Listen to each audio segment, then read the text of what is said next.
Hello, everyone, and welcome to the Only Land Fan Show. My name is Kendall Lejeune, and our guest today is Arturo Paturzo. Arturo Paturzo embarked on his land business journey in May 2021 after stumbling upon a YouTube video featuring Seth Williams. Hailing from Italy and serving as an officer in the Navy, Arturo was stationed in Turkey at the time. Recognizing the promising opportunities presented by the U.S. real estate market, he swiftly realized that investing in land was a perfect match for his aspirations. The appeal of avoiding concerns like hurricanes, minimal access fees, and the absence of termites, toilets, and tenants really resonated with him. Arturo, thanks so much for joining us. How are you today? I'm very good. Thank you for having me. It's a pleasure and an honor. It's so exciting to have you on. I've been wanting to have you on for quite some time now. So welcome to the Only Land Fans podcast. Let's just jump right in. You're in Italy right now, is that right? Yes, that's correct. I am in Rome. Wow. And so it must be late there right now. You're joining us in the midnight hours. Yeah, it's 1 o'clock in the morning of Wow. Thursday morning here. Wow. Thank you so much for joining us, staying up late to be on with us. Tell us a little bit about how did you get started in doing land deals? I was looking for investment opportunities when I was in Turkey, and I had a little amount of money saved, very little, 4 digits little. And I've been always fascinated by real estate, but real estate is not really something in Italy. It can be something, but it's very difficult. It's not as simple as it can be in the US for many reasons.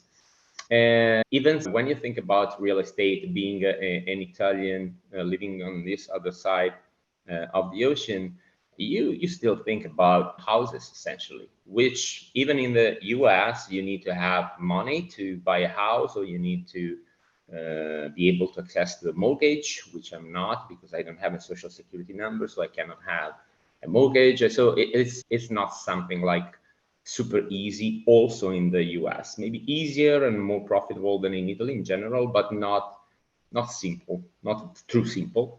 But I wanted to do something in real estate, not in Italy. And I actually started my land journey in 2021. But in 2020, I had the opportunity to meet a guy in Italy. His name is Emanuele Viscuisen. He has a company, it's called My USA Service. And he was doing from Italy tax links and tax deeds in the US. So he helped me through his company, which is he provides as a service to open companies in the US. He helped me to open my company in the US. And I started, so in 2020, tax links, tax deeds for 6 months. And that was not my fit. I was not too much into it. And so after 6 months, the YouTube internet algorithm just proposed me this very cool video from Seth Williams. I suggest everyone watching it is the land flipping life cycle on YouTube. And that's what was love at first sight. It was the perfect type of investment for me for the reasons that we mentioned before. And it was 2021 when I started doing land. And since then, many things have happened in the land biosphere, let's say.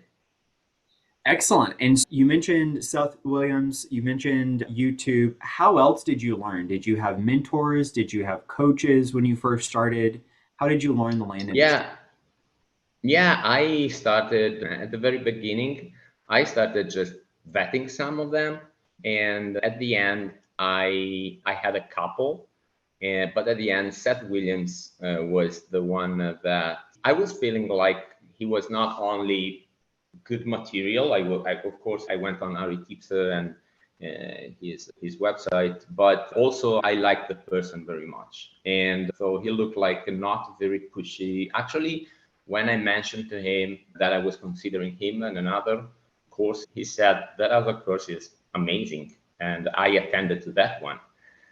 He was very honest, very open, and that is what I liked. And I met him in person in May. I was in Bloomington for the Dave Denniston London conference, and I had the chance to meet Seth in person. And he's a great person. And so I started with the Seth Williams masterclass, and the rest is history. That's fantastic. Yeah, Seth is an awesome guy. I really like Seth a lot. Very, very good people, as they say. What types of land deals do you specialize in?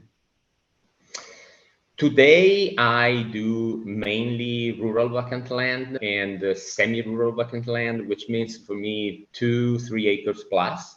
The biggest that I'm dealing with is now I have a probably is not a flip actually. We are entitling it is 63 acres in Alabama, but normally it's my buy box goes like between 5 and 20, 25 acres. So that is my normal acreage, but it's rural, semi-rural mainly. Got it. And so are you just flipping these properties or are you doing any type of smaller subdivides on these properties? What's your strategy? So the my strategy, I would say, is flip the land. So normally as is. Sometimes there are some states like North Carolina, some other states where it's almost mandatory. It's not, but it's better if you do to do a perk test on the property. Other states like Mississippi, perk test is not a thing. Depending on the state, I can do some kind, add a little bit of value to the property through this thorough due diligence, let's say, but most of the time it's just a flip. Most recently, I came across some big tracts and I said, okay, you know what? I think without knowing anything about entitlement subdivisions, but I know there was road frontage, it was flat, it was not so far from big towns. I said, this could be probably something good to be subdivided, entitled, and sell to a builder. So I got in touch with a guy whose name is David Hansen. He's a land planner and civil engineer. He's been land entitlements for 35 years, all his life. He doesn't do any flip. He just helped me to draft the sketch plat of this piece of land that I found in Alabama, was my first one, and didn't ask me anything in return. He just said I wanted to help. And that was appreciated a lot. And I like the job that he did. It's clear that if anyone has the chance to talk to David, he will immediately realize how knowledgeable he is about this kind of stuff. And so I said, you know what, if I would find anything else like this, I will bring it to you for your underwriting. And so now I have another 2 or 3 properties that I'm working with them. They're still, I cannot say that I am entitling, but I didn't finish any project yet. So I am in the process. I have 3 or 4 of this with David is taking care of all the work. Actually, what we do is just we bring the deal to him to consider. Excellent. That is very cool. And I love the whole collaborative effort. I think that's one of the really cool things about the land industry that is pretty unique to the Yeah, land niche in yeah, real estate is that it's so like teamwork focused. totally. Lots of good people ready and willing to help you do a deal, which is very cool. So, talk to us about your very first deal. You're in Italy. You're like, I want to get into this real estate thing. I think I'm going to do it in the Yeah. US. How did you get that very first deal? What was that like? Oh man, that was like, it looks like 20 years ago. It was just a little more than a couple. The first deal was my first mailer. It was, I think, in 2021. It was still that time where you could send out like 2,000 or 1,500 pieces of blind offers and get something in return. And I think it was in that ballpark, probably 1,500. And it was Arizona County.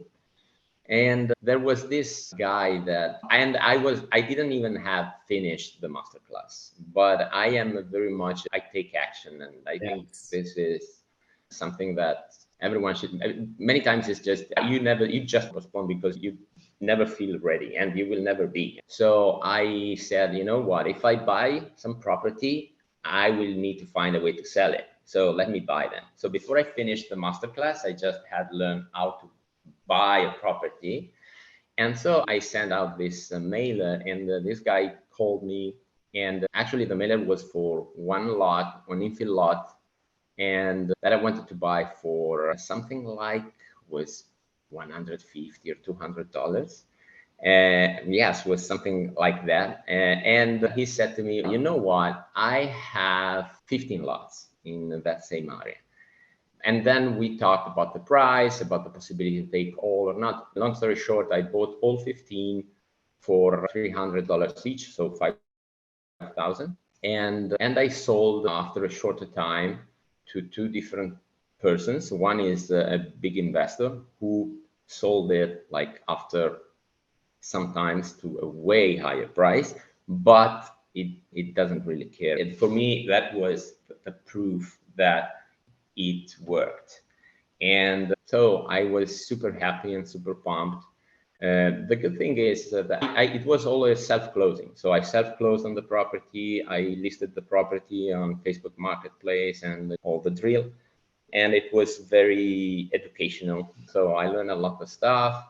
I learned also of some Arizona regulations that made or could have made difficult to sell afterwards. I learned the importance of checking a little bit what are the laws in the state when it comes to sell properties, buy properties. So it's been very educational, and it's been something that from there it's been like another property in Arizona, and I stayed for a while in the West, but today it's more on the North Carolina, Pennsylvania, this area in the East. Excellent. And what I love so much about that is talking about that proof of concept.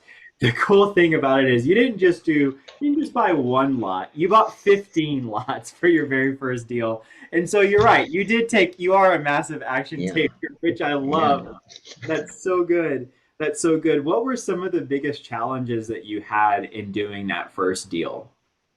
One of the biggest challenges was that being my first deal. Now consider that I am a Navy officer by nature. And I live in Italy, so English is not my first language. So one concern was, what if I look dumb? It can look like stupid, but actually was what if I don't know the term in English? What if you realize that I'm not American, and you have this kind of, and you realize that with the time I realized that it's more a misconception. I don't think that the accent is going to, unless probably in some states it can still be a thing. But in general, I would say that today I can say that it's not at all something that is going to make you look like not legit or unprofessional. So the idea of not fit that category of land investor for me, and not being American is I was doing something that was totally new to me, but is something that you overcome with practice. Once that you start to do it, you realize that, okay, that worked. So probably it was not as it was in my mind. And that's the truth. So that was probably the biggest concern. That was a psychological concern, of course. And then there were another series of things. To operate in the US from Italy, you need to set up a structure that allows you to work. So those are objective things that you need to take care of. It's not psychological anymore. Those are things that you have to take care of. But there are ways that you can make it work from Italy.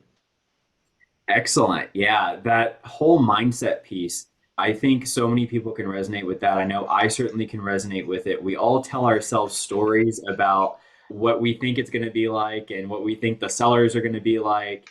And it's really just the brain trying to keep us from making mistakes and trying to keep us safe and playing small. So I love that you pushed through that and you made it work anyway.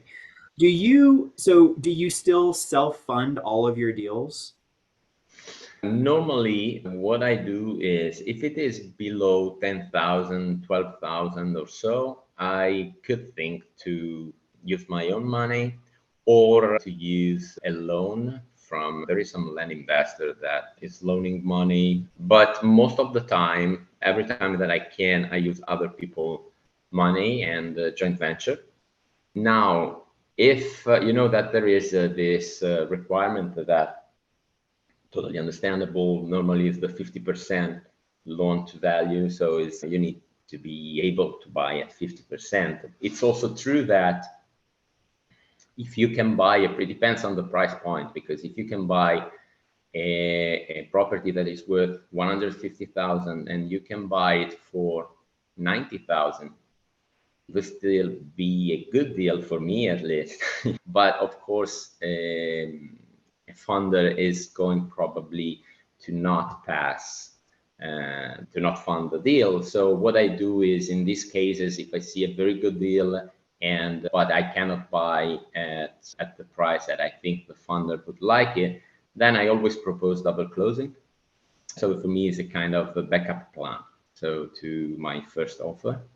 And many times it works. I'm very open, so I don't hide anything. I just say, what is this price? Is the price that you want? Cool. I'm happy to give you that, but you need to give me like 4 or 5 months.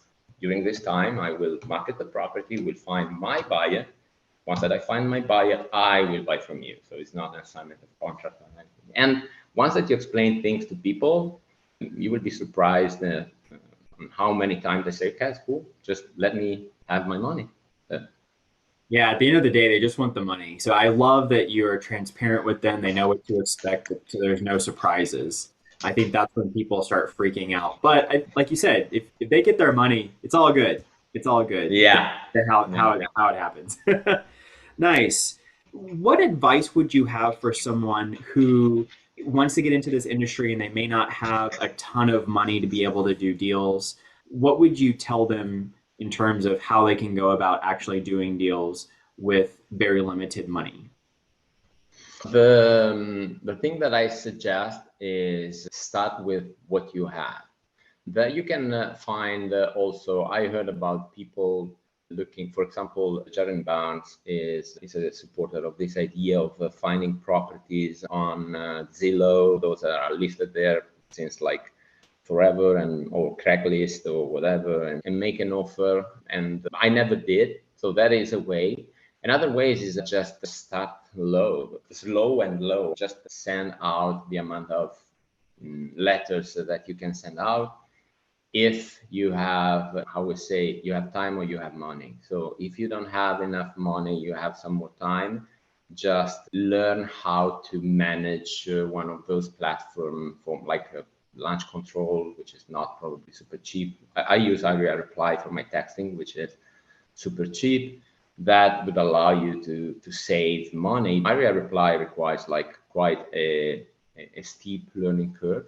Has a steep learning curve. It's not difficult. It's not rocket science, but it takes time to learn a little bit, to master it. But allows you to save money. So that is a good way to reach out to a lot of people spending a small amount of money.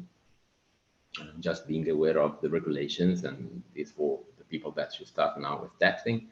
But and most of all, it's really true that as long as you find a good deal, you will have a lot of people who wants to pay for you that deal. So you don't have to be concerned about, I don't have the money to buy the property. So just tailor your marketing according to the budget that you have, and then find a great deal and work on this with someone who can fund it. And as soon as you get your 50% of the cake, then you put into the business. You don't pay yourself. You just put everything into the business, compound effect, and you grow that way. Yeah, no, that's fantastic advice. Really good. You mentioned marketing earlier. Let's talk about marketing. What's your favorite marketing methods? What are you using right now to actually market for deals? Yeah, actually, I started texting in May. Before that, I was just doing mailing, mainly neutral letters. In May, I started texting, and how I work at today this way. I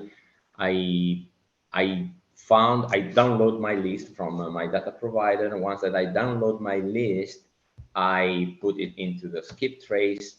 I skip trace the prospects. I find those who have a mobile and those who have not a mobile. So those who have not a mobile, they go on another list. Those that have a mobile, then they go into the TCPA litigator scrub. and I see if they are do not call, state do not call, federal do not call, TCPA litigator or whatever. And so all those that are, let's say, the bad guys, they go along with those that have not a mobile. Okay, so I have two main lists at the end. One of people eligible to be taxed, and one of people who are not because they don't have a mobile or they are bad guys. So the first one, they are taxed, and I send text to them. And the second one, they are mailed. And since July, I started to split test my mailers. I normally send half neutral letter and half blind offers. I took back the blind offers and trying to see if they can work in the markets where I am now. That's very cool. Can you talk a little bit more about the sequence for your marketing? Do you send one text and then if they don't respond, it's over? Or what does your follow-up process look like? So I have a drip campaign of IBI reply differently from launch control. Launch control allows you to send one text to one person every 30 days, so every month. Okay. IBI reply has not this limitation. You can like it or not.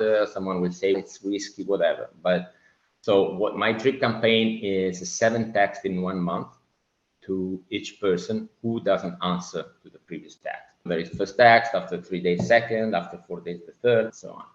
The good thing and if they don't answer at all, they go into my CRM, like not answered. At the very beginning, I was considering to take these people and put them along and mail them. But then I realized that most of them are just people who are not interested. They don't answer not because they don't see 7 messages, just because they don't want to deal with you. So I decided they are there in my CRM, but they are dead ends.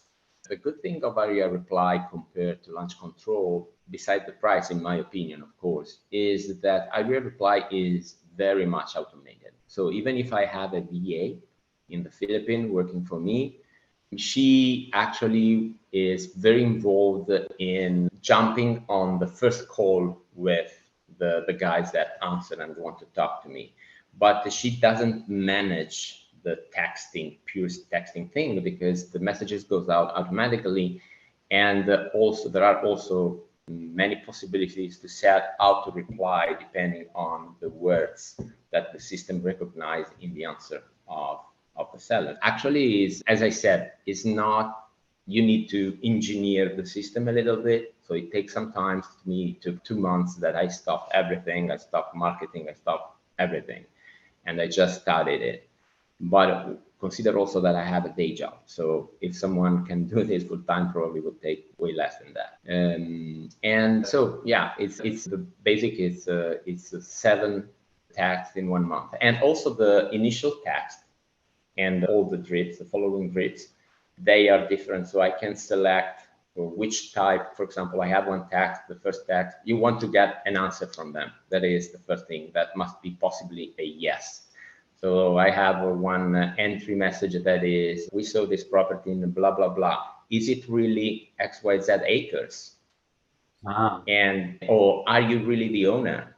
Or something like that. So I have several starting messages and several follow-ups depending on the starting messages. So this is how I work with texting. Yeah, that's great. And how many texts are you sending out a day or a week?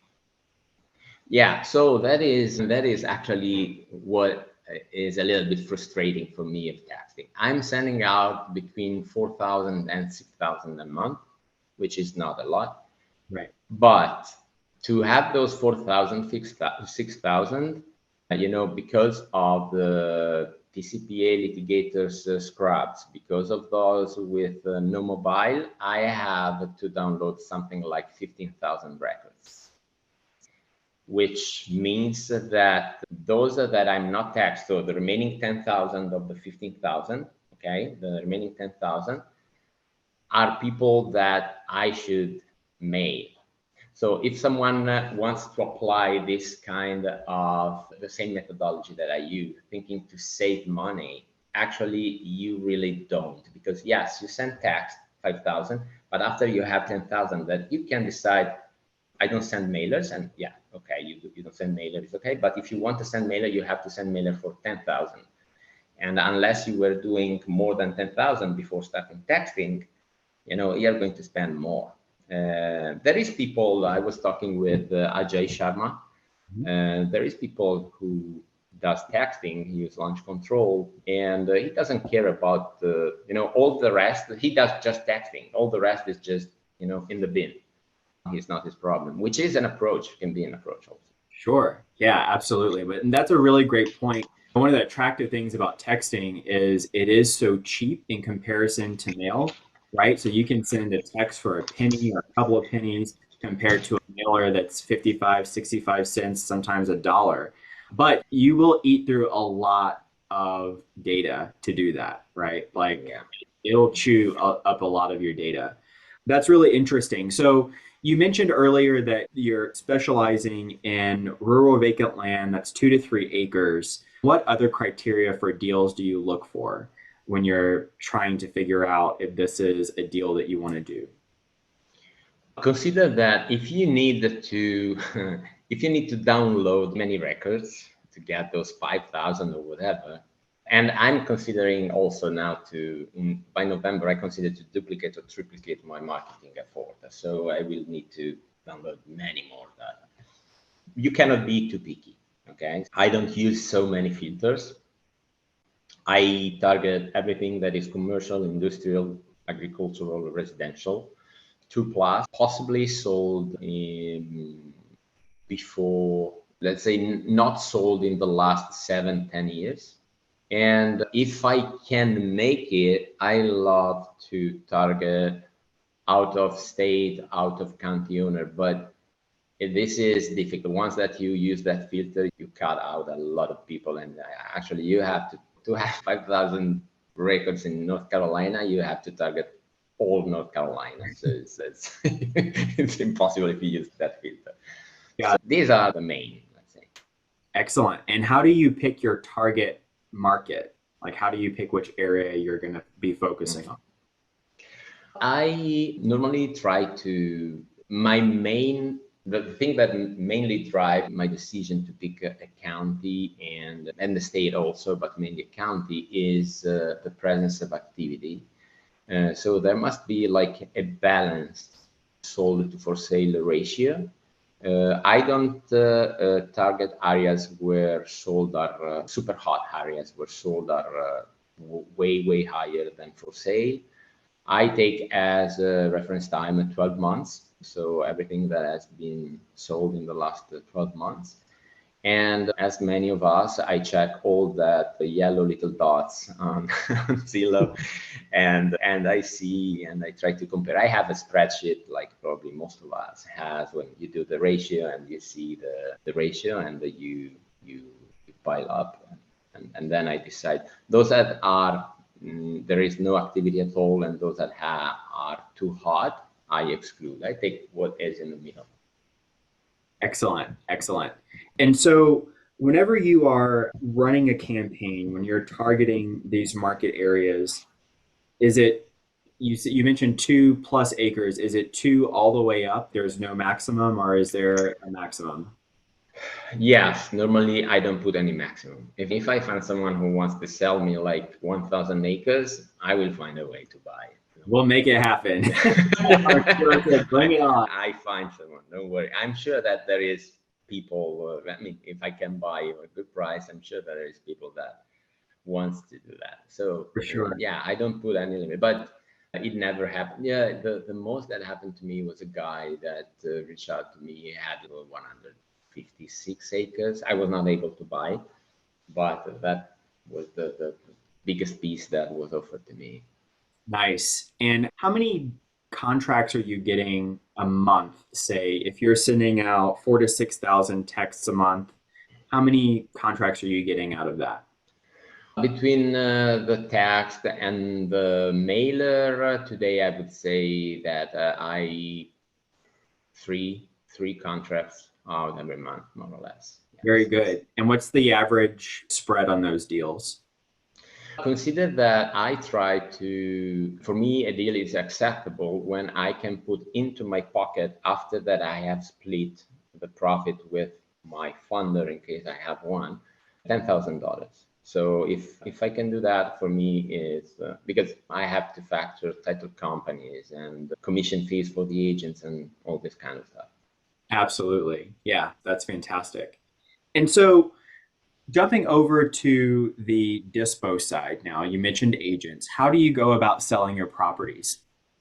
Yeah, so if it is, I like direct purchases. So if I can, I always buy the property because I think that I have more control over the deal. I don't have to look at the watch. Oh God, it's 2 months, 1 month, and now I have to sell it. No, I don't like that. So my first offer is always for cash offer for direct purchase. So I'm buying your property. And if I buy the property and I can make it to buy the property, of course, for an offer that is never more than 50%, hopefully less than that of the market value, then in that case, the first thing that I do once I have the purchase agreement signed, I send it to the attorney or title company that I have already investigated before I start to work in a certain county or state. And I also pass it to the land agent that has helped me to understand the market value, because I always use land agents to review my offer. And also for the land agent, as for the title company slash attorney, I always vet them before I started to work in a state. So I have a kind of team in place of people that I already know that they are there to help me once that I need them. And so I delegate all the disposition to third parties that knows how to do the job. And my business is actually 99% acquisition. So I just buy properties. This is if it is a direct purchase. If it is a double closing, because I can make it to buy at the price that I have in mind, and I have to increase a little bit my offer. So in that case, it doesn't happen often, but it can happen. In that case, I have a dear friend of mine who always has some spots on land.com and helped me to put the property on land.com. And this friend is Yazir Liliston. For those who need help, Yazir is a great guy. And I use flat fee services. Normally it's brokerless. I also put on Marketplace, even if Marketplace banned me from Facebook. I was banned from Facebook Marketplace for a long time. I tried to be reinstated many times, and then the answer was always no. And 6 months ago, I stopped to ask. And without doing anything, like 1 month ago, they decided to reinstate me. But I decided I cannot base my disposition on Facebook Marketplace. So, because I don't know if it works or not. So I'm trying to focus a little more on land.com, those flat fee services. And I can also use Marketplace. What I'm doing now is using people who is in the US, because I think that working with a VPN can affect, Facebook can detect some way. This is my belief. So using people that is in the US and cut a little percent of the profit to them, 2%, and have the possibility to use them on their marketplace and all the groups, land groups that you can find on Facebook. So these are the three main channels. Of course, I always hire, not always, but most of the time being not infill lots, but like rural land, I always hire a drone pilot on Droner.io. And that's pretty much it. Excellent. And so when you're dealing with these agents to do the dispo, what's your commission percentage that you offer them? And I am a big believer that I can arrive to offer 10% easily, not a problem. What I pay, the most that I pay that today is 8%. And it was, and the thing that I normally, the way that I sell the thing is I say to the agent during my acquisition side, I get in touch with the agent and I say, you know what, I have this property and I've been contacted like from the seller, so it's an off-market property. I'm trying to buy it. if you can help me. I go to the agent that I already run my comps. So I have an idea of what it could be worth. And I say, I can share my comps, it's not a problem. But if you can review them or you can tell me what you think is the price of the property, I would be happy to use you as seller's agent on the disposition side of the deal. And I don't even ask the commission because I don't really care. I know that I don't think that there is anyone charging more than 10%, but for me, it's just I need them. And if they do well their job, I'm very happy to pay them. I normally I started to see the first place where I go and look for an agent is whitetail properties.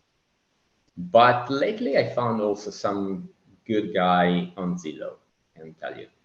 You have to look at the kind of listings that they sold, the picture that they took, and you understand if the listing that they write, and you understand if they can be a good fit for you or not. Excellent. No, that's really good advice. Do you do you ever do note deals where you're actually creating a note on the properties?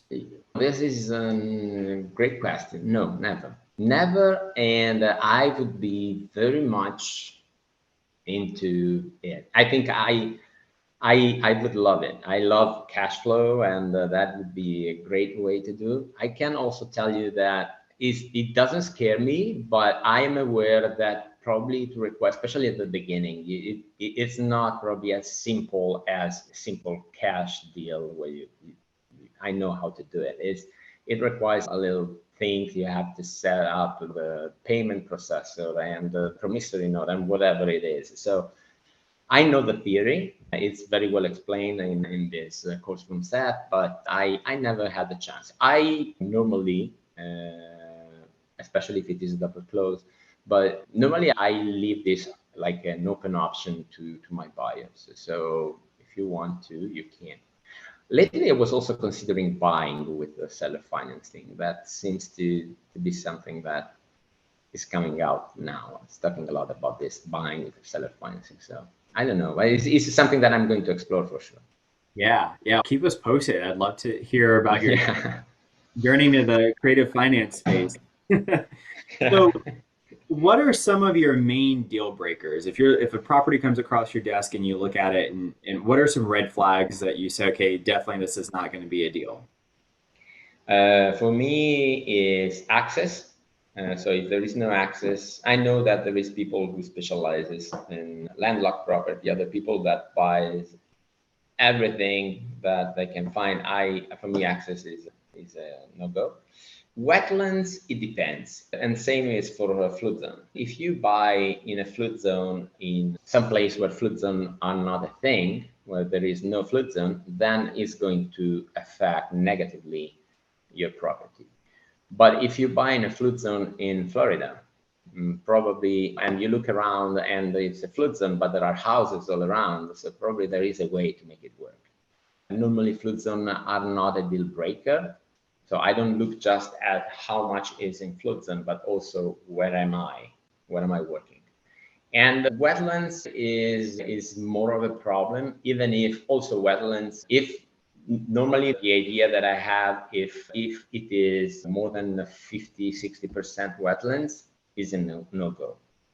But I realized that is very much residential oriented. If you're going to buy a recreational property, that might not be a fact. There are areas in Pennsylvania where people is looking for wetlands to go and do duck hunting or other kind of stuff. So I would not exclude like it's 60%. Oh, let me see it. Yeah. That's good. But these are the three things: wetlands, flood zone, access, and of course, topography also is another thing. The four. Excellent. And you've been in the market now for 2 years, coming on 3 years, and there's lots of talk about the shifting market and the market shifts and this and that and pivoting. Where do you see the market going now, and how have you adjusted what you do in your business to be able to thrive in that market shift? Yeah, I think that people shouldn't be terrified, let's say. Maybe should take into consideration but not be terrified by competition. So this is the first thing. The market, as I was saying before, in 2 years ago, 3 years ago, you can send out, and for what I hear before was even better, you could send out like a bunch of letters and get a lot of deals. And today is not that way. So you have to, first of all, choose wisely your market. And another thing that you need to work for is, I don't know, I know that you read Alex Hormozi, right? So it's about adding value to your offer. And this is true on both the acquisition and the disposition side. Now, there is the $100 million offer of Alex Hormozi. Is if someone reads it, could very much look at it like apply it to the disposition side. How can I sell this and make an offer so good that people feel stupid saying no? But if you think about it, you can also apply it on the acquisition side, because at the end, when you buy a property, what you do is you sell your offer to the seller. So it's totally applicable also on the acquisition side. And being my business 99% acquisition, I try as much as possible to add value to the offer that I try to sell to my seller. And everyone has to find his own way to add value, but can be also a little thing. For example, for me in my letter, I have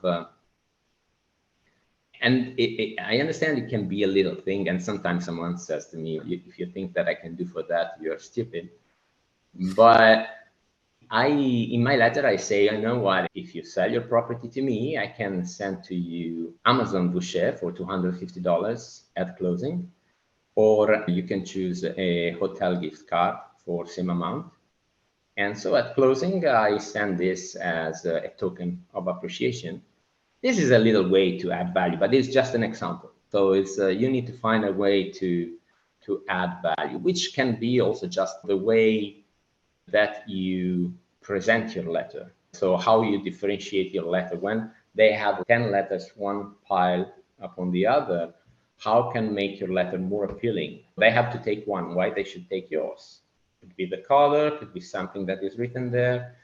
And also the way that you entertain the relation with the seller is very important. I am a big believer of people is not grumpy by nature, in my opinion. Sometimes they can have a day off, the day that is not very good. But if you can talk in the right way and make them understand that you are not trying to steal their property and you're just offering something, a service at the end. If they want to take advantage of it and everyone can be happy about it, at the end we look for motivated seller, right? And if they're not motivated, sorry, my mistake, and that's it. But the way that you talk to people also is a little way to add value to your offer and differentiate you from other people for that consider this just like it is a business, but is like more impersonal, let's say. I make it a little more personal every time that I talk to a seller. I love that. Looking through the lens of how can I add value, because I think it can be really easy to forget that you're dealing with customers, especially on the acquisition side. I think so many people, I have fallen into this trap when I was first starting as well, where it's just about the deal and trying to make the numbers work. But in actuality, it is really just about people. It's a people business. And so if you can add value to someone and they know you and they like you and they feel like they can trust you, then that's a huge value add. And it really differentiates you from the other 64 letters that they might have got on that property, right? Yeah, I agree.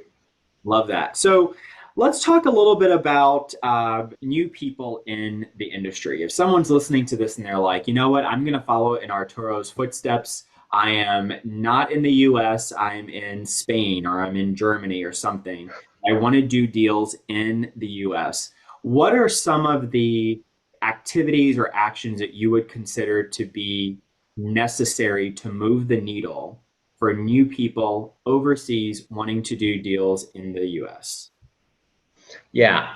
So as I was mentioning at the beginning, the biggest thing is you need to have a structure. The best thing is to duplicate yourself in the US. So you need to have someone in the US that act as you would act in the US. Okay.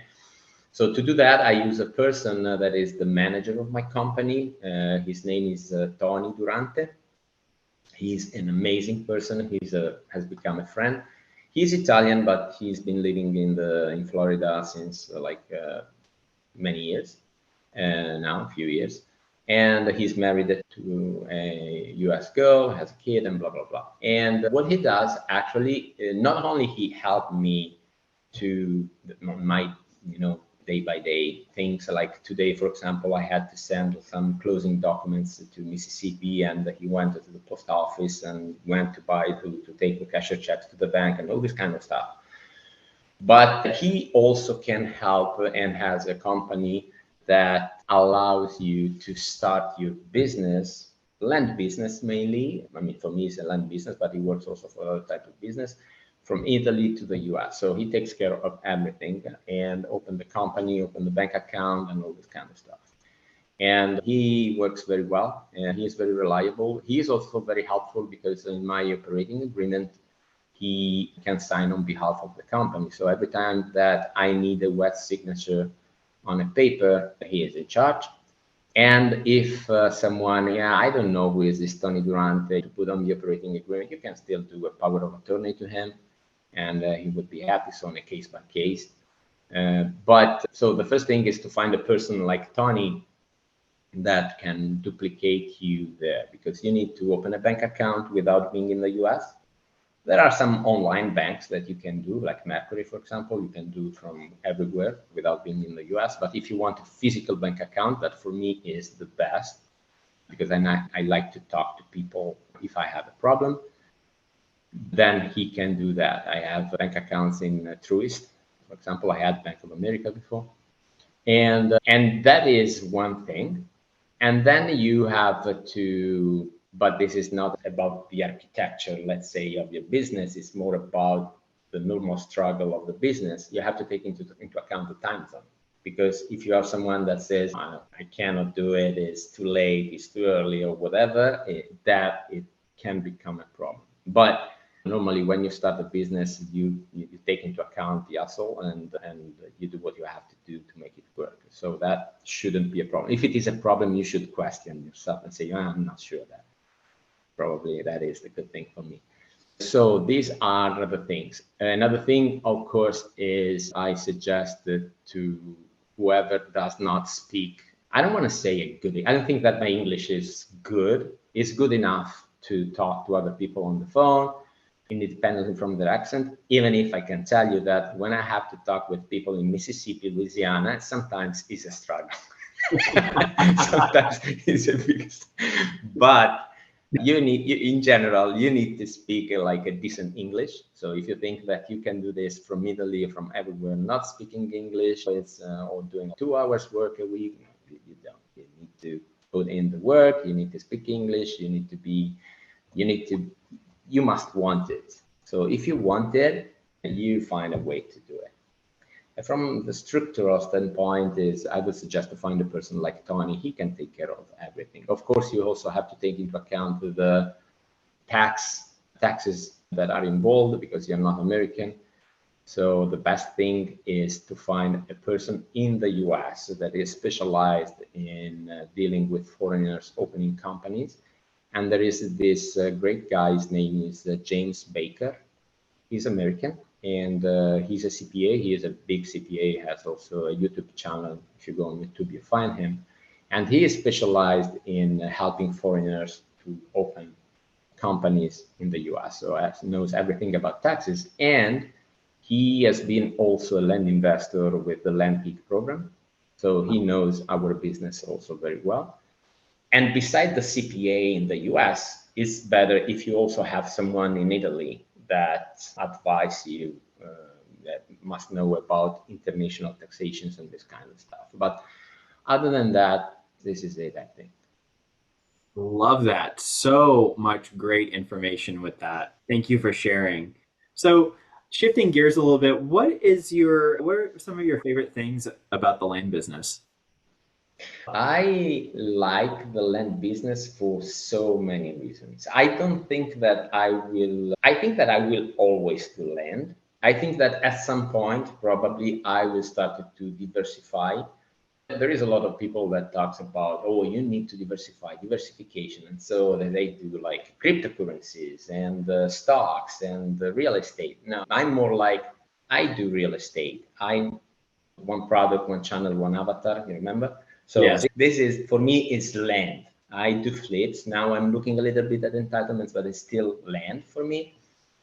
At some point, probably I will start to diversify, but within the realm of real estate. So I will start to look at something else. It could be storage facilities, multifamily, sublease of some kind of Airbnb, whatever. But at the moment, my focus is just land, and I think that that is the best way to master your niche before you look at something else. And even more for those that, like me, have a limited amount of time during the day and the night to work on their endeavor. That if you started to do 2,000 things in the little time that you have available, you risk to do nothing. That's very good. Yeah, that's really good. And in your opinion, what is something that not many people are talking about in the land industry right now that we should be talking about?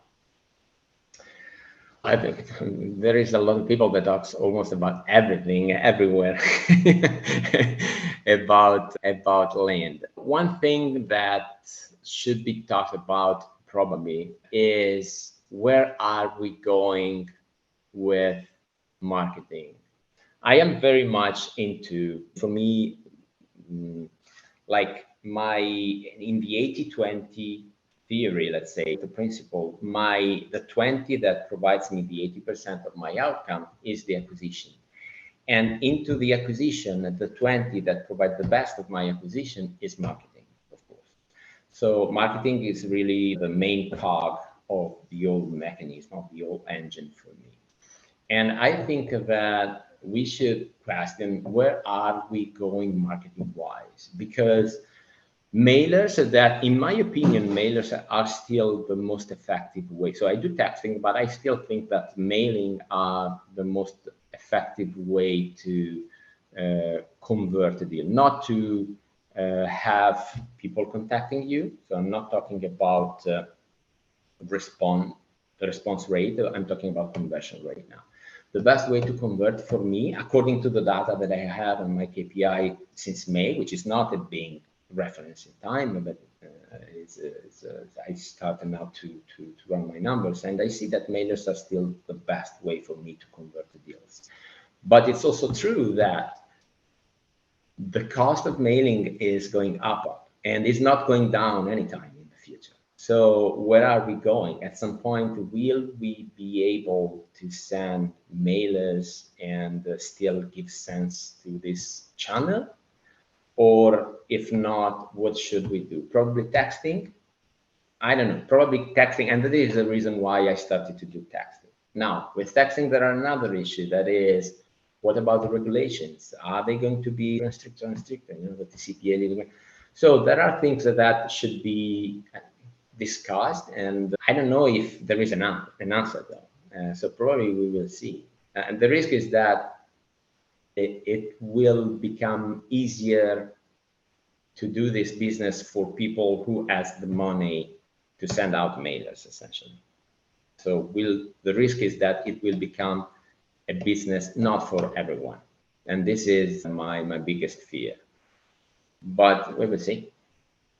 Yeah, that's a really good insight. And I agree. I agree. It's just the future of our marketing is a little iffy. And then you throw AI into the mix and who knows, right? Like it's Yeah, Wild West, it's Wild true. West. It's true. Crazy. Yeah, So AI is incredible. it really is. Are you using it in your business right now for anything? Oh, I did something very cool, and I was in a mastermind just a few hours ago, and I talked with the guys that were there, and I say to you too, also do this exercise, and this is what I did actually. So don't do it. But you will understand. So what I did is I took my original letter. Okay, I'm not I don't know a lot about AI. So a dumb guy like me who doesn't know anything about AI takes ChatGPT and use it to copyright something. This is the easiest way to use it. So I took the letter and I said, okay, now take this letter and rewrite it as Alex Hormozzi would write it. And came out something that it was Alex Hormozzi writing in a few seconds. And then I said, okay, now write it as Grant Cardone would write it. It was a little aggressive, but it's Grant Cardone, right? So it wrote it exactly as Grant Cardone. And then Jordan Belfort. And then I said, okay, now merge the three and take out something that I can use. And it came out with a very nice product that I'm still using today. So don't do it, because otherwise we will send out the same. Don't want to send out the same thing. Everyone is receiving a letter from Alex Hormozzi. But this is an example of how you can use. So if you have a person, you can also, another way that I read on Twitter this, another way is there are 2 or 3 that are the best, considered the best copywriter in the world today. I don't remember the names, but you can find them easily. And you can ask to write it as this person would write it. So ChatGPT can do things. I know people who use it to scrub data, for a lot of stuff. And ARIA Reply actually embedded in ARIA Reply. This is a function. I'm not using it yet. I'm not even sure that I will. Has a embedded AI. It's called the Reba AI. And this is an AI embedded in ARIA Reply that allows you to be able to not use at all your VA, so to replace the VA. And it's totally free into ARIA Reply. So the only thing you need to have the ChatGPT with the API, which means you have to pay those $20 to ChatGPT to have the pro version. But other than that, there is no additional cost for ARIA Reply. And it allows you to, and I saw some demonstrations, and it's impressive because it answers in a way that is even better. I wouldn't have answered in that way. And it's great. And it can learn. So you can train her. I say her because for me, AI is female. I don't know why. You can train her. and it's a very cool feature into ARIA Reply. So that's very cool. Yeah, it's nice. But yeah, AI, the impact of the AI, there is another thing that for sure is not discussed enough. I think there should be like a mastermind or something, like a webinar, a venue where land investors get there and just talk about AI. It's just, let's see what we can come out with. And Absolutely. Then you take some tech guys, tech geek, and you create something. I don't know. Make it happen. That's a really cool. I'm going to play around with ChatGPT just to take a look at the different styles of letters we can create. That's a really cool tip for sharing it. I won't do yours exactly, but we'll yeah, exactly. Choose other people. Nice. If you could go back and tell yourself 3 pieces of advice when you were brand new starting out into the land space, what would they be?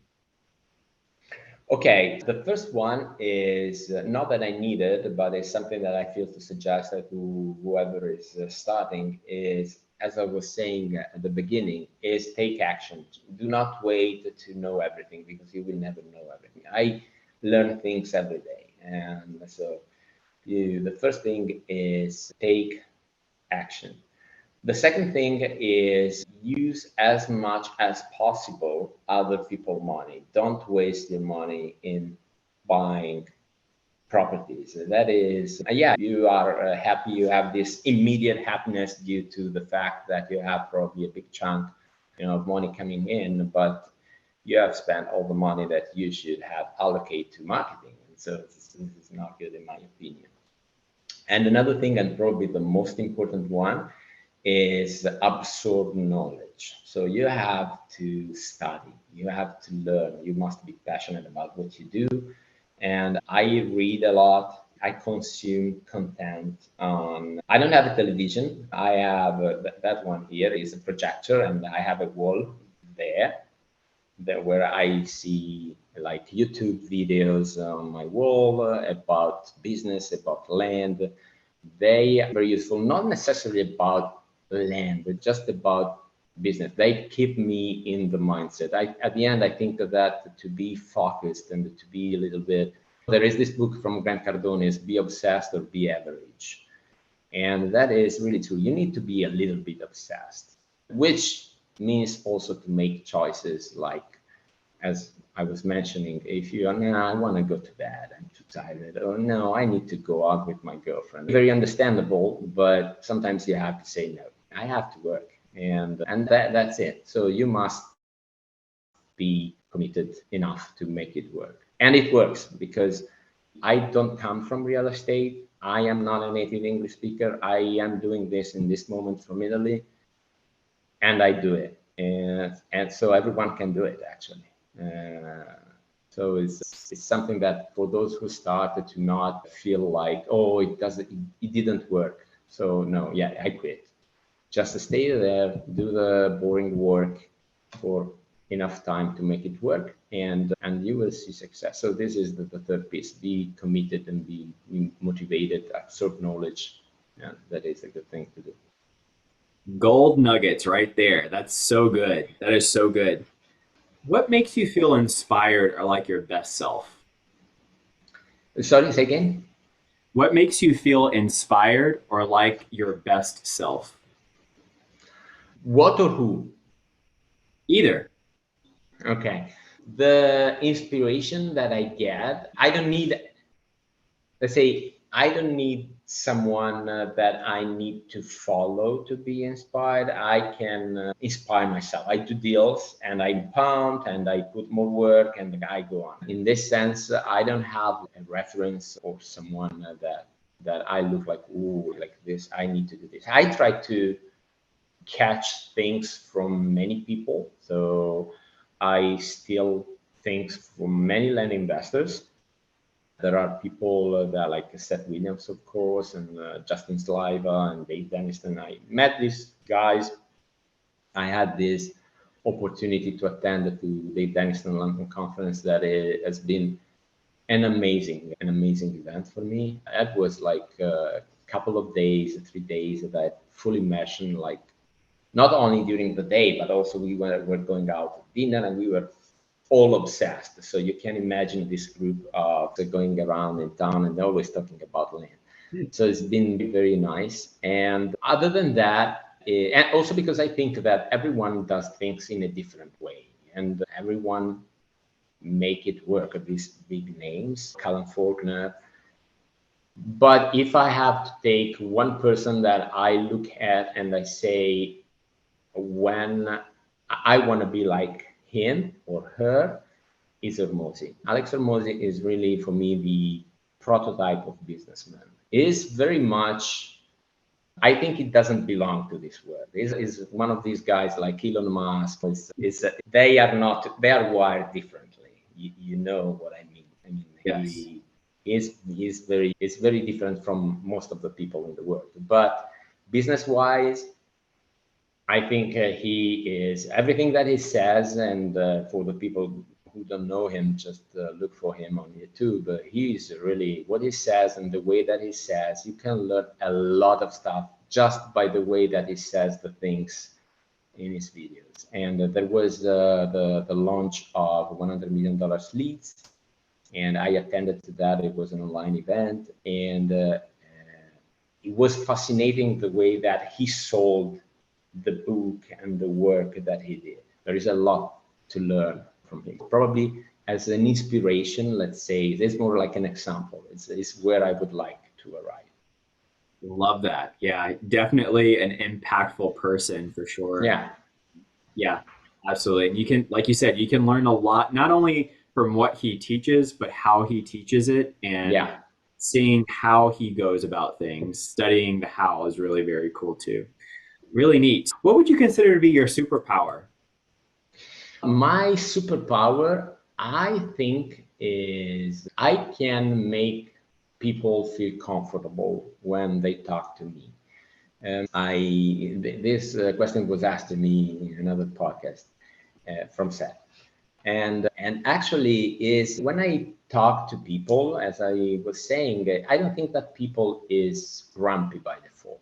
If you can make it a little more personal, do the little joke while you talk with them, of course, you need to understand there are always some boundaries, right? You don't have to be like the Joker or you must be professional, but you still can be like a nice person, make the little joke, and get that hear the smile on the other side of the phone, which set the condition for the good environment where the deal can be achieved.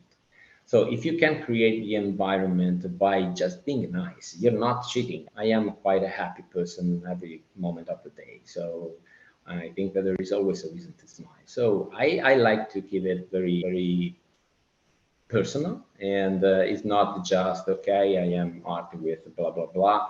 This is my offer. This is the number. What do you think? It's not that way for me. I try to be a little more involved. And so feel people more comfortable and in the good place is a kind of superpower that I recognize I may have.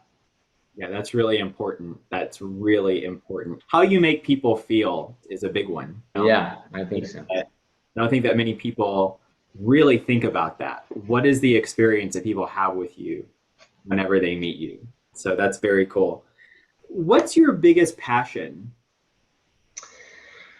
Besides land? Besides land. Yeah. Okay, so besides land, I love to travel.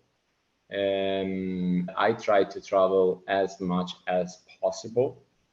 I had in my past when I was a kid, I was skiing, alpine skiing, quite good level, and that has been a passion for a long time. Then I had to stop, and then I started recently. But let's say sports in general also is my thing. But if I have to choose between the two, I would say travel. I think that it opens your mind in a way that few other things can do. I was lucky enough to live in a few places due to my military job. And I can tell you that I saw some horrible things. I saw beautiful things.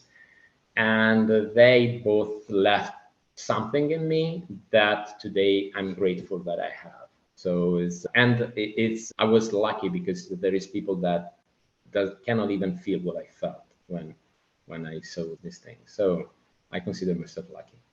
Yeah, that's incredible. Favorite place you've ever traveled? What did I say again? Favorite place you've ever traveled to? I've traveled in many places. I've lived in few others. One of the places that is in my heart is Turkey. Turkey it's been amazing. The persons, people, the food, the villages, everything was amazing. Another place that I liked was a place off the coast of Malaysia. It's called the Lumut, and it's a little island there. I don't think it's even in the chart, but that was an amazing island. There were only mangroves and monkeys in it. Beautiful sea, and that was many years ago though, and is still in my heart. Also that place. Wow, that sounds like some incredible experiences. That's awesome. That's fantastic. Arturo, I want to thank you so much for giving to us today. You've been so kind with sharing your knowledge and your experience. How can we give back to you right now? Are there any resources or connections you're looking for right now? Actually, no. Just if the people want to get in touch with me, they can find me on Facebook with my name and my surname. So Arturo Paturzo. And that is the easiest way to get in touch with me. If there is people among the audience who wants to know more about how to open the company and wants to be advised, I can introduce to Tony and whatever, just let me know. Just hit me a message on Facebook and we can go from there. I would be happy to help. Excellent. That is so generous. Thank you so much for that. Arturo, thank you for joining us. Thank you, everyone, Thank for you to your you. questions. Have a great evening, Arturo. We'll talk to you guys soon. Be careful. Take care. Bye-bye. If you're interested in hearing from other 6- and 7-figure land flippers about how they've built and run their businesses, then check out my group, OnlyLandFans, where I do a live interview each week inside the group. You can grab that link at the description below. Until then, be great, have a great week, and catch you in the next one.